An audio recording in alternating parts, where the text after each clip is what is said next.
Como nós organizamos os dados?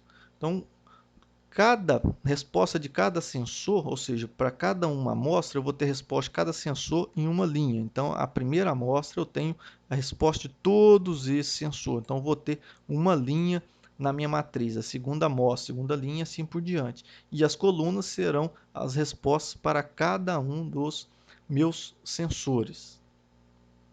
Então, ao final, por exemplo, um espectro, aqui eu tenho um exemplo de um espectro de infravermelho na região do médio de uma amostra de petróleo. Cada um, esse aqui é uma informação química, mas cada um desses pontos aqui, em cada valor de número de onda, eu tenho um valor de absorbância. Então, se eu der um zoom, o que eu tenho é essas bandas que eu observo, é uma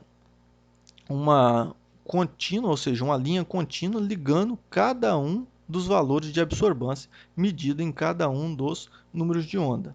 Então acaba que o que nós observamos no gráfico, no espectro, como sendo banda, na verdade são ligações, né? Eu faço uma ligação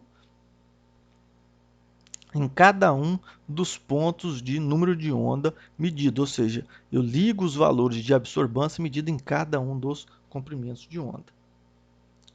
Então, no final da organização dos meus dados, eu tenho a minha matriz X de calibração, né, meu X, o meu Y de calibração, com a variável que eu quero prever, e os valores de teste, cujo eles não participam da construção do meu modelo, ou seja, não participam da determinação na estimativa dos coeficientes B. Então, nessa calibração inversa, eu tenho a relação direta agora entre propriedade, interesse e a resposta instrumental. Então, eu tenho que a composição é uma função da resposta instrumental. Lembrando que a resposta instrumental são as variáveis dependentes. Eu espero que a resposta instrumental ela dependa da composição da minha amostra, ou seja, do analito, da quantidade de analito que eu estou querendo determinar. Por isso que chamamos de calibração inversa. E os métodos que nós utilizamos isso em quimiometria são a regressão linear múltipla, regressão por componentes principais, regressão por mínimos quadrados parciais e todos os métodos não lineares. E o que nós buscamos é esse tipo de função, né? Y é igual a xb. Problemas com a regressão linear múltipla. A necessidade de um número de amostras de calibração maior que o número de variáveis espectrais. Se for utilizado o espectro inteiro, vai requerer um número de amostras muito grande. Isso porque eu preciso desse maior número de variáveis espectrais devido a esse produto, X transposto X. Para mim obter a inversa dele, ele está delimitado pelo número de variáveis. Então, isso aqui será uma matriz quadrada, sempre será uma matriz quadrada delimitado pelo número de parâmetros que eu quero determinar no meu modelo. No caso que nós vimos ali, o número de parâmetros é igual ao número de variáveis, ou seja, o número de sensores do meu modelo, mais 1. Mais 1 por quê? Porque eu tenho um coeficiente linear que eu estou estimando. Então, vou precisar de mais amostra de calibração do que o número de coeficientes mais 1 para construir meu modelo. Pois, senão, esta inversa, na hora que eu determinar esta inversa, eu vou ter infinitas respostas. Não será...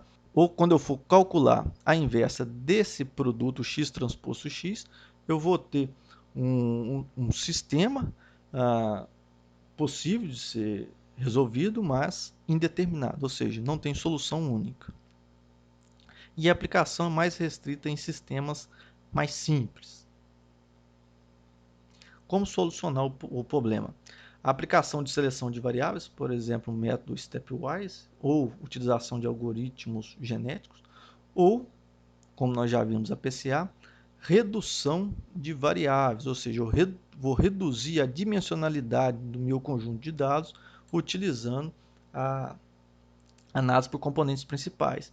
Logo em seguida, eu construo meu modelo em cima das componentes principais. Uma vez que as componentes principais elas não são correlacionadas, então eu consigo reduzir bastante a dimensão do meu conjunto de dados. A regressão por componentes principais utiliza a regressão linear múltipla sobre os scores do modelo PCA, sempre sobre os scores. Uma vez que a matriz de resposta instrumental utiliza-se os scores calculados pela análise de componentes principais, ou seja, eu vou fazer um primeiro passo, uma decomposição, eu vou ter T, né, a minha matriz de score, é igual a x vezes a minha matriz de load. Nós já vimos como calcular essa matriz de loads. Então, eu vou pegar a minha matriz de score, que é dado por xp, e vou construir um modelo não mais em relação a x, ou seja, o meu modelo de regressão linear múltipla não mais em relação a x, mas sim em relação a t. Lembrando que t é igual a x vezes p.